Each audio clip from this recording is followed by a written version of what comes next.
Here, dankie dat ons in hierdie teenwoordigheid en op heilige grond, toegewyde grond, ons harte, ons lewens toegewy aan U, dat ons in hierdie omstandighede die goeie nuus, die Evangelo, die goeie nuus van Jesus kan hoor.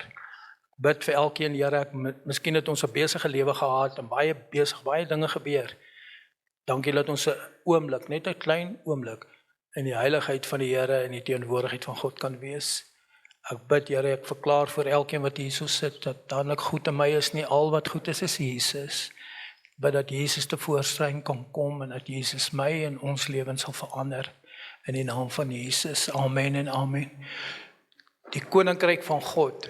As ons praat oor die koninkryk van God, dan is daar ons ook verskillende ander koninkryke. Ek wil net, as julle baie wil weet oor die koninkryk van God, sal ek julle aanraai om Dr. Miles Monroe, hy is van Jamaica, maar hy is ook oorlede, om sy goed te gaan kyk en julle sal baie goed. Hierdie is maar net 'n klein die piek van die iceberg, soos hulle sê. Ek kan nie alles saamvat nie, maar ek gaan probeer, die Here gaan my help om die koninkryk van God te verduidelik. Die koninkryk van God, God is die koning in sy koninkryk. En daar is verskillende ander koninkryke ook. Ons wat manne is, ek het dit eers laat in my lewe agtergekom, dat die woord van die Here sê, die man is die hoof van die huis, hy is die priester, en hy is ook die koning. So as jy die koning van jou huis is, en jy ken nie die koninkryk van God nie, hoe gaan jy jou huis dan regeer? Dit is onmoontlik. So die woord van die Here sê, dat waar begin ons? Soek eers die koninkryk van God, en dan gaan al die ander dinge vir jou bygevoeg word. So manne wat hier sit, wat die koning, jy is die koning van jou huis, en jy is verantwoordelik, en God gaan jou verantwoordelik hou, jammer om vir jou te sê, en ek praat ook myself. Dank die Here, dat ek en ons wat hier sit, ons weet wie is ons koning. God is ons koning, en ons praat oor die koninkryk van God. En daar's verskillende, soos ek gesê, daar's verskillende ander koninkryke. Julle weet baie van die goeters, die bose goeters, is daar ook 'n koning aan. Mense wat baie drink, hulle het 'n koning en hulle noem hom Bacchus, die god van drank. Verslaafde mense gebruik, daar's Bacchus, die god van drank. Dan is daar verskillende gode. Daar's gode van sport. Ek as 'n sportman, ek hou baie van sport, maar jy kan nie 'n afgod maak van sport nie. Enige iets wat jy hoor as God sit, dan is hy jou koning. Kom ons begin daar.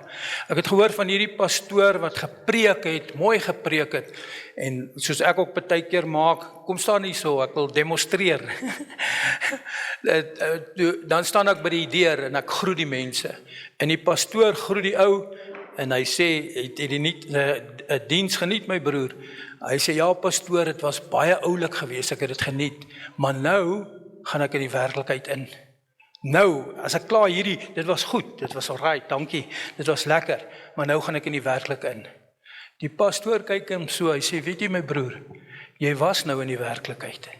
Jy was nou in die werklikheid, hier waar jy was. Waar jy nou gaan jy in die koninkryk van die wêreld, en hierdie koninkryk van die wêreld, kinders van die Here, gaan vergaan, dit gaan verbygaan. Verseker soos ek hier staan, en soos u weet dat die koninkryk van die wêreld, hy gaan nie in die werklikheid in, hy gaan nou in die onwerklikheid in die wêreldse lewe se werklikheid in. En die man het mooi gedink, en die pastoor het wysheid gehad, ek wens ek kon hy wysheid gehad, hy sê, jy gaan nou in die werklikheid in. By baie kerke, daarby pastoor van staan daar, jy betree nou die sendingveld. So as jy uitgaan hier, dan betree die sendingveld. So die koninkryk van God, ek gaan net my Bybel kry, is belangrik om te verstaan, en ek bid vir die Here, om vir my en vir jou en te help, die werklikheid. As jy deel is van die koninkryk van God, dan is jy in 'n ander dimensie. Maar die koninkryk van God is ook 'n gevaarlike plek. Dis nie 'n maklike plek nie. So die koninkryk van God is 'n realiteit. Die koninkryk van God het Jesus gebring, en die koninkryk van God het vreugde gebring, maar dit het ook 'n kruis gebring. Die koninkryk van God het vreugde gebring. Dis 'n realiteit, dis 'n werklikheid, maar dit het ook 'n kruis gebring. So om in die koninkryk van God te gaan, julle weet baie keer wanneer mense hulle hart vir die Here gee, dan praat ons en ons bid vir daai mense, maar ons moet hulle die volle implikasies vertel om die koninkryk van God in te gaan. Die woord van die Here sê, jy moet alles los en jy moet Jesus volg. En ons sê dit nie altyd vir mense nie. En wanneer die dinge swaar in hulle lewe raak, dan hardloop hulle weg, dan sê hulle vir, maar julle het my nie gesê dit gaan so en so wees nie. Ek sê nou vir u vanoggend, dis 'n gevaarlike, maar is 'n wonderlike plek, en is 'n werklikheid, en is 'n realiteit, en is die enigste ding op hierdie aarde wat vir ewig sal bestaan, die koninkryk van die Here. Al die ander goed van verbygaan, al die ander koninkryke, as ons praat van vandag, van die Bybelse tyd van Babylon is verslaan, alles is verslaan, al die koninkryke, en al die koninkryke gaan nog verslaan word, die politieke koninkryk gaan verbygaan, hierdie dispensasie waar ons nou is, en ek sien die koninkryk waar ons nou is ook besig om verby te gaan, kan julle dit sien? Maar die koninkryk van God, kinders van die Here, sal nooit verbygaan nie. Kom ons lees saam in Markus 1 vers 9 tot 11. Ek sê die koninkryk bring vreugde, maar dit bring 'n kruis. Dit kos jou 'n kruis. Dit het Jesus 'n kruis gekos. Markus 1 vers 9 tot 11 lees daar, en in daardie dae het Jesus van Nasaret na Galilea gekom en is deur Johannes in die Jordaan gedoop. En dadelik toe hy opklim uit die water, sien hy die hemel skeur en die Gees soos 'n duif op hom neerdaal. Ons lewe mos nou in die 40 dae voor die uitstorting van die Heilige Gees, en die dag toe Jesus gedoop is, doop is baie belangrik, en dadelik het hy opgeklim, toe hy opklim uit die water, sien hy die hemel skeur. Toe die hemel skeur, toe kom die koninkryk van God, en die Gees soos 'n duif op hom neerdaal, en daar het 'n stem uit die hemel gekom, U is my geliefde seun, in wie ek welbehae het. Die koninkryk van God breek met mag deur, en die koninkryk van God, dan gaan Jesus en hy begin preek. Nadat Jesus gedoop is, begin hy preek. Hy sê in Markus 1 vers 14 en 15, Markus 1 vers 14 en 15 sê Jesus die volgende woorde, hy preek, hy praat met ons, hy praat met die kinders, hy sê vir die mense, sy kinders, in Markus 1 vers 14, sê Jesus die volgende woorde, en nadat Johannes oorgelewer was, het Jesus in Galilea gekom, en die evangelie van die koninkryk van God verkondig. Toe het Jesus die evangelie, die goeie nuus van die koninkryk van God verkondig en gesê, die tyd is vervul en die koninkryk van God het naby gekom. Bekeer julle en glo die evangelie. En terwyl hy langs die see van Galilea loop, sien hy vir Simon en Andreas. So die eerste woorde wat toe Jesus begin preek het, toe sê hy, die tyd is vervul en die koninkryk van God het naby gekom. Bekeer julle. Hoe moet jy deel wees van die koninkryk van God, kind van die Here? Jy moet jou bekeer. Wat beteken bekeer? Om te draai. Om die pad wat jy loop sien, jy is verkeerde pad. Jy moet omdraai en jy moet God se pad volg. Om in die koninkryk van God in te kom, is om te bekeer. Jy moet jou bekeer en jy moet seker maak, breek die nuwe koninkryk aan. Die koning met die koning, genaamd Jesus. Jesus het gekom en hy het dit gepreek en hy het gesê die koninkryk van God is naby. Ek het laas gepraat oor die koninkryk van God wat naby is. Party mense is die koninkryk van God naby, maar dit is tog so ver. Die koninkryk die God wat ons aanbid, die koninkryk wat gevaarlik is. God se genade met wat ander koninkryke oorneem. Die genade van die Here neem die ander koninkryke oor. Toe die Here hierdie goed gepraat het, het hy gepraat van die koninkryk wat gevaar tref. En die genade van die Here. Die enigste ware koninkryk wat tot in ewigheid is en nooit sal weggaan nie. Die koninkryk van die Here sal nooit weggaan, die kinders van die Here. Waar Jesus is sy koninkryk. Daar waar Jesus is, daar is sy koninkryk. As Jesus in jou hart is, dan sy koninkryk in jou hart. As Jesus in jou kerk is, dan is die koninkryk van God daar. Hier waar Jesus is die koninkryk. Daar is egter 'n doodloopstraat.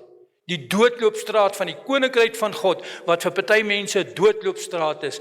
God het 'n plan gehad om Jesus te stuur, en die doodloopstraat is Golgotha, die koning wat hang in 'n houtkruis, en hy roep uit in Markus 15 vers 34, en die 9de uur het Jesus met 'n groot stem uitgeroep, en gesê, Elio, Elo lama sabachthani, wat as dit vertaal word, beteken, my God, waarom het u my verlaat? Daar is 2 koninkryke op hierdie oomblik. Die groot probleem wat gebeur het in die tyd van Jesus, was die godsdienstkoninkryk. Die koninkryk teenoor die koninkryk van God. In Markus 2 en 3, ek wil hê as julle tyd het, moet julle Markus weer gaan lees. In Markus 2 en 3 staan daar geskrywe, in Kapernaum word die grensdrade getrek. Die godsdiens of genade. Ons moet kies of ons godsdiens gaan vat of genade. Mense se brute krag of God se genade. Wanneer ons oor genade praat, moet ons ook weet dat genade is nie cheap grace nie. Dis God se genade. As dit nie vir die genade van die Here was nie, was ek en u nie hier vandag nie. Kan ons sê amen daarom. Sonde moet vergewe word. Afgeskryf, betaal. Godsdiens sê, wie dink jy is jy, wat die sonde kan vergewe? Toe die lamman afgesak het, in Markus, meeste van die woorde wat ek hier gaan praat, gaan oor Markus. Toe die 4 ouens 'n gat in die maag gemaak het, en die lamman het afsak, en God hom genees, toe sê Jesus vir hom, jou sonde is vergewe. Wat sê die godsdienstmense?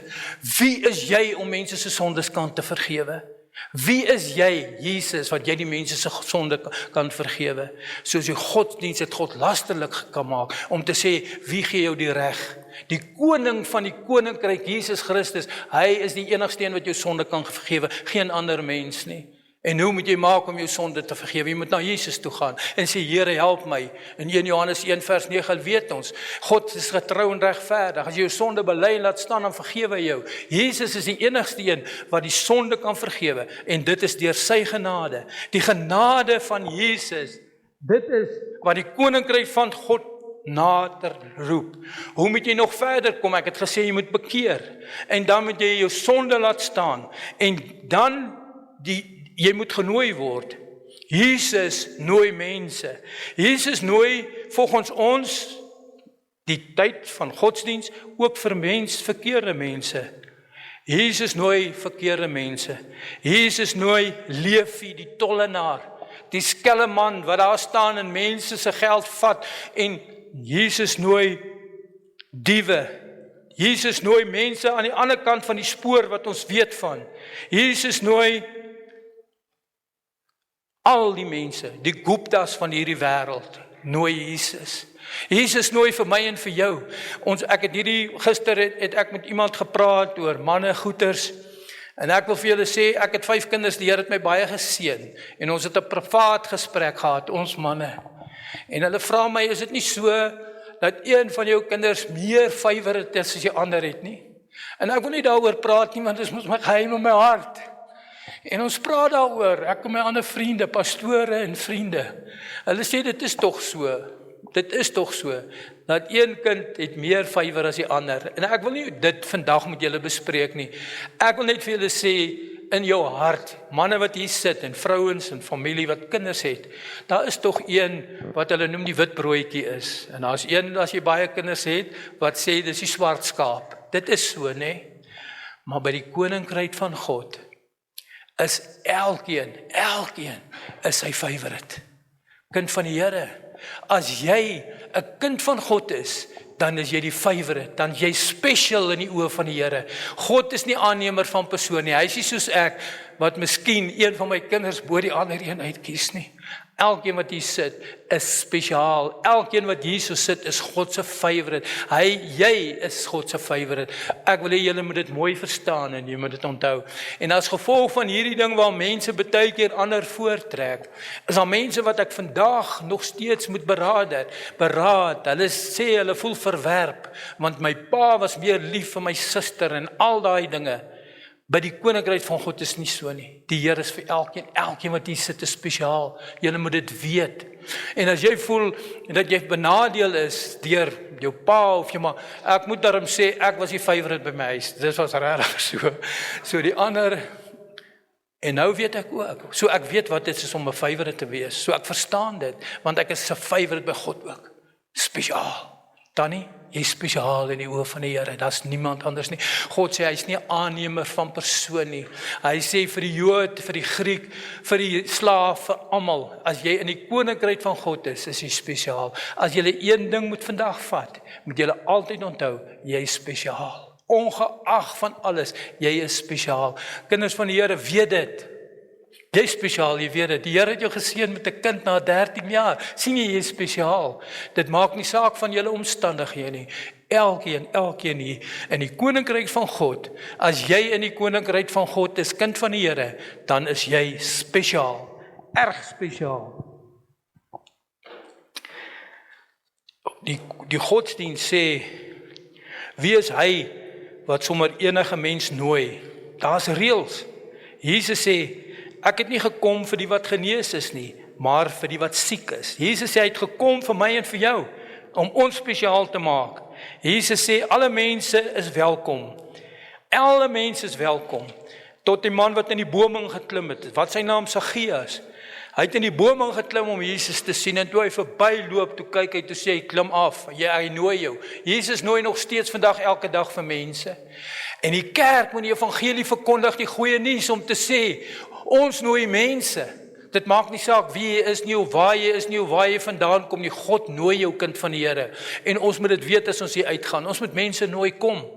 Baie keer sê mense vir my, nee, maar ek wil nie kerk toe kom nie, want ek het nie mooi klere nie. God kyk nie na jou klere nie. Ek sê ter minste, as jy dan mooi klere het, moet jy dit dan aantrek, jy moet respek, ek kan julle sien hoe mooi is ek aangetrek, want ek het die klere. Maar ek sal nooit vir iemand wat nie mooi klere het nie, sê, gaan uit. Godsdienst het dit gedoen. En gesê, nee, maar jy is 'n sondaar, jy moet gaan, jy kan dit nie hierso nie. Kerk, as julle die kerk wil vol hê, dan moet julle mense nooi, want soos Jesus mense genooi het, die leefies, die skelm mense, die wat in die bome klim, en die godsdienst, koninkryk van God, wat glad nie happy daarmee nie. Hulle sê, Jesus was 'n man gewees, wat wyn gedrink het en omgegaan met slegte mense, die koning van die koninkryk, sê die godsdienstmense so oor hom. Julle weet dit staan in die Bybel. En hulle het gesê, godsdienst, en hulle het besluit, as jy godsdienstmens is, die godsdienst vervolg die koning van die koninkryk van God. In Markus 3 vers 6 lees ons hierdie versie. Wat gebeur as jy in die koninkryk van God is? Markus 3, kom ek lees vers 5. En nadat hulle rondom met die vers 6, ek gaan nou vers 5 lees. Toe gaan die Fariseërs uit en hou hulle dadelik raad met die Herodiane. Die Fariseërs en die Herodiane, hulle was nie eens vriende nie. Maar toe die koning van die koninkryk van God is, toe word hulle vyande sommer ewe skielik vyande, want daar's mos 'n woord wat sê, the enemy of your enemy is my enemy. Julle ken daai storie. So die godsdienstmense, hulle toe raad gehou, vers 6, saam met die Herodiane teen hom, sodat hulle hom kan ombring. Toe die koning van die koninkryk van God hier op die aarde kom, Jesus, toe maak die godsdienstmense saam met die Herodiane plan, en hulle sê hulle wil hom ombring. Hulle wil Jesus doodmaak. Dit het nie verander die kinders van die Here. Hulle wil Jesus doodmaak, en as hulle Jesus wil doodmaak, wil hulle my en jou ook doodmaak. Kom ons weet dit. Die koninkryk van God. En kom ek gaan aan. 'n belangrike vers is, godsdienst gaan jou vervolg. Godsdienst het dan besluit mense om Jesus dood te maak. Die koning van God moet gestop word, sê hulle. Self vandag gebeur dit nog. In 2025 gebeur dit nog. Christene is in gevaar. Markus 3 vers 5 lees ons, en ek dink die emosie van die Here was die meeste wat ek in die Bybel gelees het. Daar was 'n man met 'n verdorde hand in die kerk. Kom ons praat maar net daar vinnig oor. Ek wil net julle verduidelik wat het voorgegaan. Die man met 'n verdorde hand was in die kerk. Hy het 'n verdorde hand gehad. En hulle kyk vir Jesus, want hulle weet Jesus maak mense gesond. En hulle sê, gaan hy hierdie man op 'n Sondag, op 'n Saterdag gesond maak? En as hy dit gedoen, dan oortree hy die godsdienstige wette. En Jesus het die man gesond gemaak. Hy sê, steek jou eie hand uit en hy's gesond. Wat sê die godsdienst? Wat sê godsdienst toe Jesus hierdie verdorde man sy hand genees het? Kom ons lees, Christene is gevaar. Hoe kan hy op 'n Saterdag mense gesond maak? Markus 3 vers 5 lees ons, en nadat hy hulle rondom met toorn aangekyk het, het hy gelykertyd bedroef was oor die hardheid van hulle hart. Mense wat nie in die koninkryk van God is nie, sy hart is hard. En hulle kan nie sien dat Jesus op 'n Saterdag mense gesond maak nie. Hulle is ongelukkig daaroor, hulle is ontevrede daaroor. Wat het Jesus gedoen?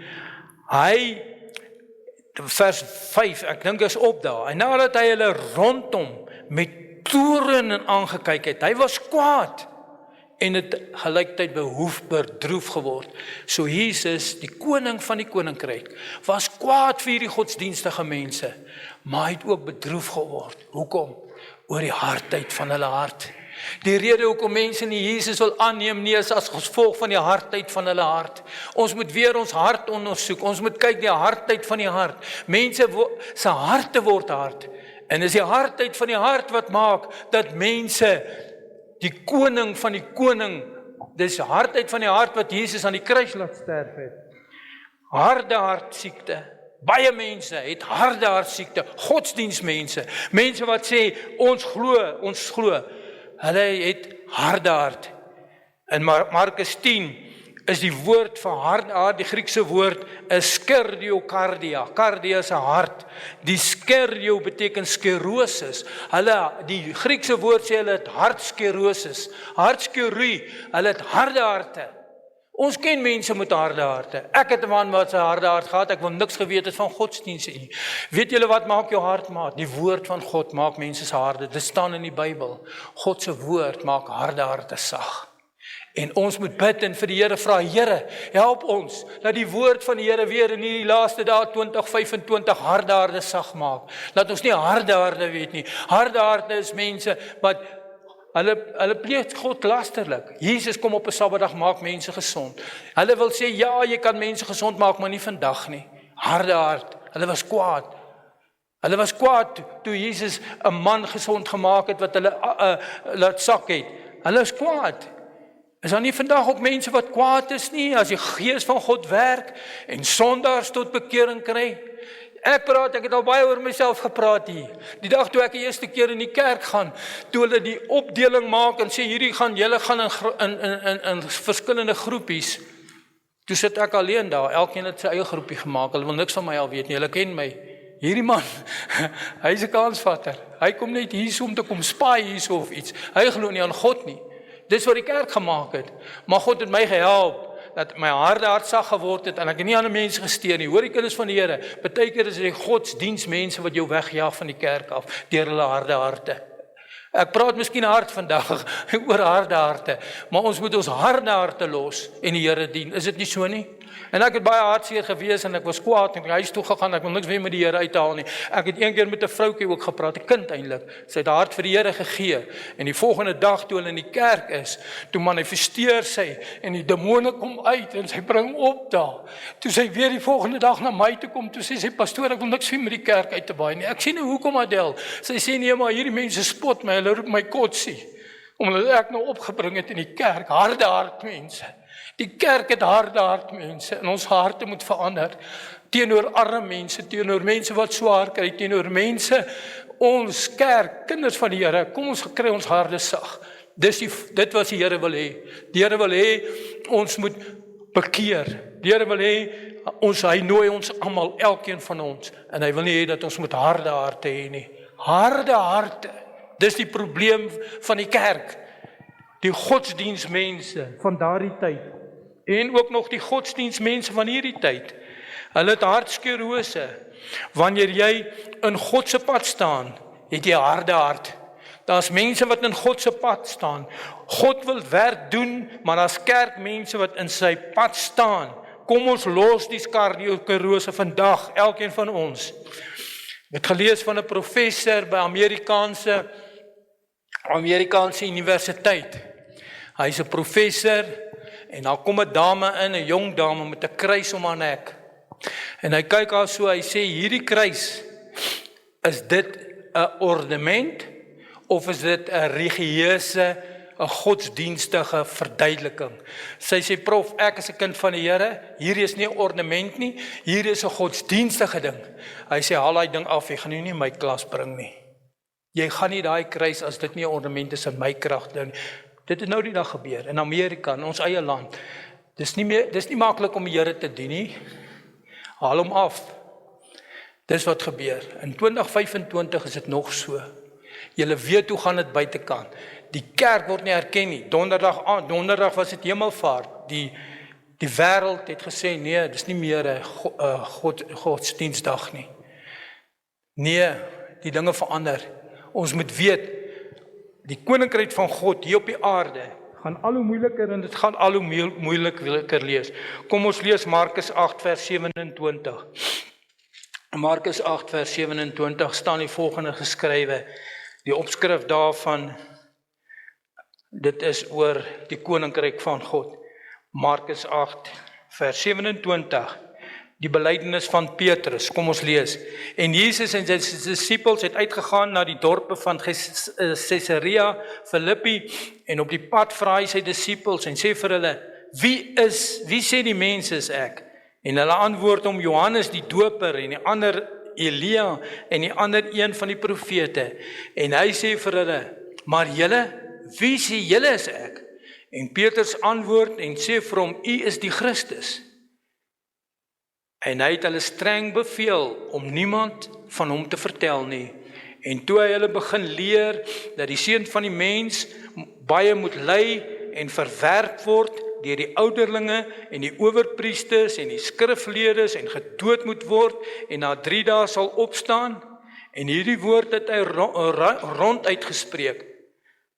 God, Jesus, die koning van die koning wat gekom het hulle geleer en hy het hulle begin leer en gesê die seun van die mens moet baie ly, hy moet verwerp word deur die ouderlinge, die owerpriesters, die skrifgeleerdes en gedood word en maar na 3 dae sal hy opstaan.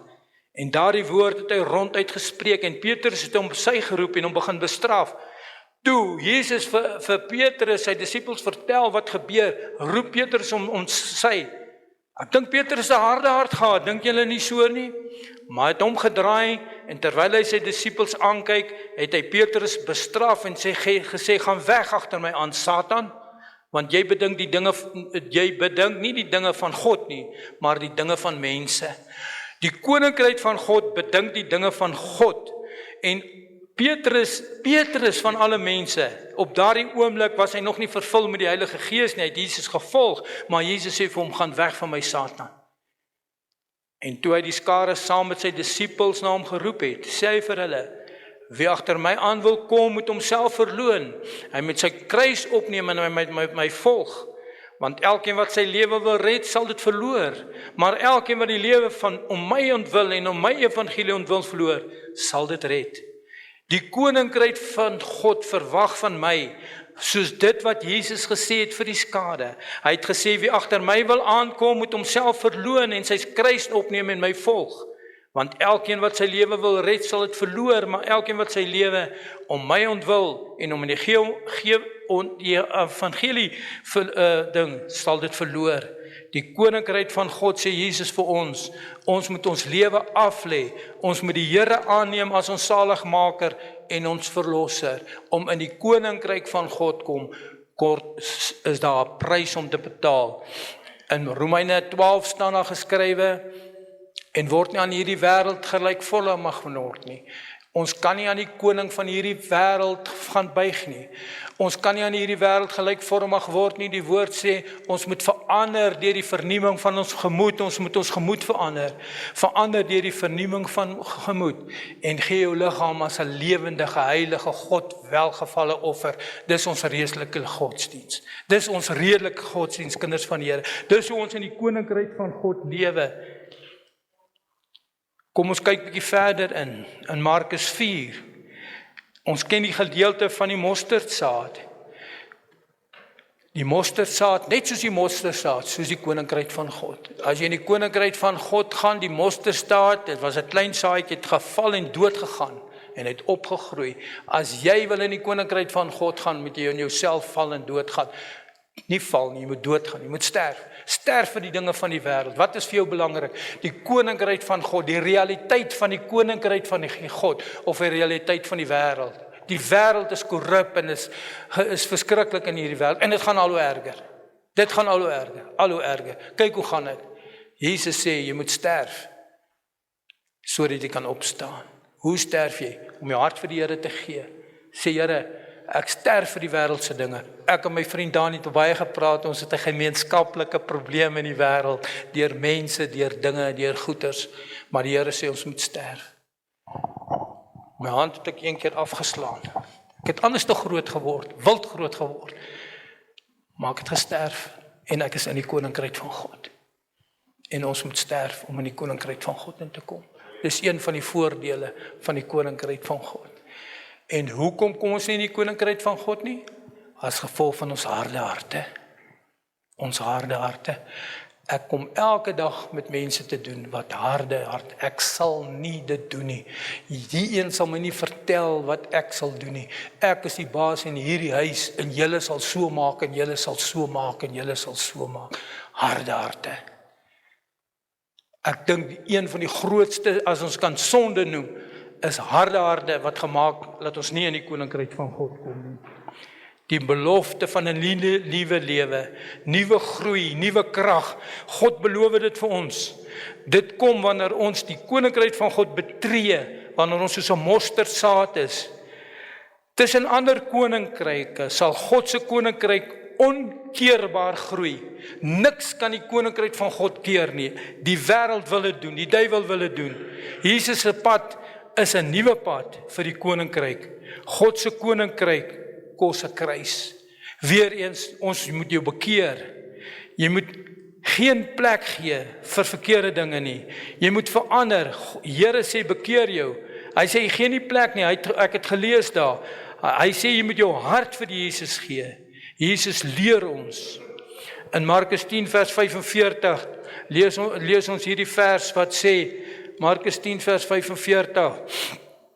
Kom ek lees dit vir julle. Want die seun van die mens het gekom om gedien te word, maar nie om te gedien te word nie, maar om te dien en sy lewe te gee as 'n losprys vir baie. Die koning van die koninkryk van God sê, hy het nie gekom om gedien te word nie, maar hy het gekom om te dien en sy lewe te gee as 'n losprys vir baie ander mense. Ek en u is hier op die aarde om te dien, nie om gedien te word nie. Ons moet dien. Ons moet die kruis dra. Ons moet 'n diensknegt wees. Ons moet die evangelie verkondig. Dit is die koninkryk van God. Dit is wat die Here van my en vir jou verwag, kinders van die Here. In Markus 10, Jesus sê die pad van diens is die nuwe hoofpad van al die disippels. Jesus maak 'n nuwe pad vir ons oop. Nie die ou paaie, nie daar waar ons vandaan kom nie. Hy sê dis 'n pad van dien. Dis 'n pad van nie 'n harde hart nie. In Markus 11 vers 14 staan daar geskrywe, en Jesus spreek en sê vir hom, laat niemand ooit in die ewigheid van jou vrugte eet nie. En Jesus het dit bestraf. Markus 11, al die goeders wat daar in Markus 11 staan, die nuwe koninkryk word met geweld in Jerusalem teengestaan. Die godsdienstige mense van daardie tyd het dit teengestaan. Vandag word dit ook nog teengestaan. Maar Markus 15 af lees ons, Jesus kom voor Pilatus, en hy vra vir Pilatus, vra vir hom, is jy 'n koning? Hy sê, ja, ek is 'n koning, maar nie van hierdie koninkryk nie. Die kruisiging, die begrafnis, al hierdie goed dui op die koninkryk van God. Jesus het hierdie pad geloop. Die koning van die kruis wen. God se beloftes triomfeer. Die koning van die kruis van God wen, en ons gaan dit vier nou. En die beloftes van God is ja en amen. Die profesie het uitgegaan alreeds van Genesis 3 wat gesê het, hy sal jou in die haakskeen byt, maar ek sal sy kop vermorsel, en dit alles gebeur hier in die Bybel. Wat 'n wonderlike evangelie. In Markus 16, Jesus het opgestaan. Die dood is dood. Die dood bestaan nie meer vir ek en u nie. As ons kinders van die Here is, dan kan ek soos Paulus sê, vir my is die lewe Christus en die sterwe is wins. Die dood, waar is jou angel? Ons het gesing oor die dood is oorwin deur die koning van die koninkryk van God. Kom ons los ons harte by die huis. Kom ons los dit vandag. Kom ons maak ons oop vir die Jesus. Jesus het opgestaan. Die dood is doop, soos ek gesê. Disippels moet Jesus in hardloop. Ons is disippels van die Here. Ons moet hierdie evangelie verkondig, ons moet in hardloop, ons moet dit navolg, want waar gaan deur as ons doodgaan? Gister het 'n man begrawe hierso, daar by 'n ander kerk, Benny. Benny het altyd die kerk toe gekom, ek het so mooi met Benny gepraat, maar ek dink Benny het ook 'n harde hart gehad. Hoekom wil hy nie bekeer nie? Benny is dood vandag en ek praat nie sleg nie. Ons is ook skuldig. Het ons hom nie, moes ons hom meer genooi het, moes ons meer dinge gedoen het. Ek het ook skuldig gevoel as iemand in die kerk kom en hy kom gereeld hier en hy kom altyd dronk en hy kom nie reg nie en wat gaan aan? Sy harde hart. Ons moet die Here vra om ons te help om mense met harde harte se lewens verander. Ek weet nie waar is Benny nie. Ek kan nie sê waar is Benny nie. Maar dit is altyd vir my hartseer as mense na die kerk toe kom en hy gaan weg en hy's kwaad vir iemand. En dan die kerk het in 'n mate gefaal, kan julle saam met my stem. Ek voel so. Want God, vir elke persoon, maak nie saak of hy ryk of arm is nie, is God sien hom as belangrik.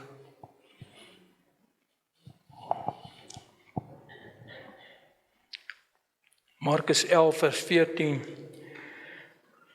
Die doodloopstraat, die lewenspad, die nuwe koninkryk word met geweld in Jerusalem teengestaan. Maar Markus 15, Jesus, hy is voor Pilatus, hy word op 'n kruis, hy word begrawe, en Jesus is opgeneem. Die dood is dood, het ek al reeds gesê. Ons as disippels moet Jesus in hardloop. Ons moet met hom die wêreld volg. Ons moet Jesus die wêreld volg. Ons moet die koninkryk van God na hierdie wêreld uitdra. Dis ons plig, kinders van die Here. Daardie dag, ons praat oor die uitstorting van die Heilige Gees. Daar was 120 disippels gewees. Daar was eers 12 en toe 120. En daardie dag is 3000 mense tot bekering gekom by die uitstorting van die Heilige Gees wat ons Sondag eintlik gaan vier. Vandag is daar oor 2 biljoen Christene. 'n Groot persentasie van die mense hier op die aarde sê hulle is Christene, maar as jy na hulle lewe kyk, dan sien jy harde harte. Die Here wil hê ons moet verander. 2 biljoen Christene. Jy's 'n burger van God se koninkryk. En Jesus nooi jou hier nog steeds vandag en elke dag. Verloor jouself, sê Jesus. Volg my, gee jou lewe. Ek sal by jou wees al die dae tot aan die einde van die wêreld. Jesus sal jou nooit begewe verlaat nie. Hy het gesê ek gaan die Heilige Gees stuur. Die Heilige Gees is hier in ons harte en hy sal ons nooit begewe nie. Daar's 'n nuwe lewe. Daar's 'n nuwe koninkryk. Die koninkryk wat wen. Die koninkryk van God wen. Ek het al baie kere goed aangebied toe ek in die polisie was, goed wat ek nie gelike nie. Hulle sê vir my, ek kan sien jy like nie die goed nie, en dit is so. Vandag bied ek nie aan nie, ek bring die goeie nuus van Jesus. Die koninkryk wat wen. En dit is vir my hart, dit maak my so opgewonde, want ek weet dis die waarheid. Ek praat nie stories nie. Ek praat wat God se woord sê. Die koninkryk wen. Jy is klaar deel daarvan. As jy Jesus jou Here is, as jy hom volg, wat doen Jesus? Hy vergewe jou sonde, hy nooi jou Hy ruk jou harde hart uit en hy gee vir jou 'n nuwe hart van vlees. En hy stuur jou om die wêreld vol te gaan verkondig. Die Here vra, wys my. Ons moet die Here vra, wys my Here, leer my, gebruik my. Die koninkryk van God het aangebreek. Meer van God en minder van myself. 40 dae van afwagting is ons in lewe. Kom ons bevestig ons burgerskap deur die viering van die heilige nagmaal. Die koninkryk van God. Kom ons sit net so stil en net 'n oomblik. Here, dankie vir die evangelie, die goeie nuus. Dankie dat die Gees van die Here met elkeen van ons gepraat het, met my ook, Here, miskien op 'n ander manier. Here, ek bid vir elkeen van ons, Here. Ek bid, Here, dat hier nie een sal uitgaan nie, dis is God se wil, dat niemand verlore gaan nie, maar dat elkeen die koninkryk van God moet beerwe. Dis God se wil. Ek wil bid, Here, dat U sê ons moet ons bekeer. U sê dat ons moet ons sonde los. U nooi ons en in die koninkryk van God. Ek wil bid, Here, dat elkeen van ons sal 100% seker maak. Gees van God, praat met ons, sê vir ons, elkeen wat hier sit, en ek sluit myself in, weet, as ek in die koninkryk van God is, en weet ook, as ek nie in die koninkryk van God is nie. Here, as daar iemand is wat nie in die koninkryk van God is nie, ek wil bid dat U nou met hom of haar sal praat, dat U die harde hart sal uitruk, en 'n hart van vlees in sy gees, in sy vlees sal sit, en na die koninkryk van God, die heerskappy van God, in ons lewe tentoongestel sal word vir die wêreld om te sien. Dankie Jesus het gebid en gesê, ek bid nie vir die wêreld nie, ek bid vir julle. Ek bid vir julle, dat nie, dankie Here het hy gesê, dat nie een verlore gegaan nie, behalwe die een, nie een verlore gaan nie. Dis God se wil dat ons verlore gaan, die kinders van die Here. Hy wil hê dat elkeen van ons met die koninkryk van God beerwe. Kom ons hoor na die stem van die Here. Kom ons luister na God se stem. Maak seker voor jy uitgaan dat jy deel is van die koninkryk van God, dat jy spesiaal is. Jesus het jy elkeen van ons innig lief. Amen en amen.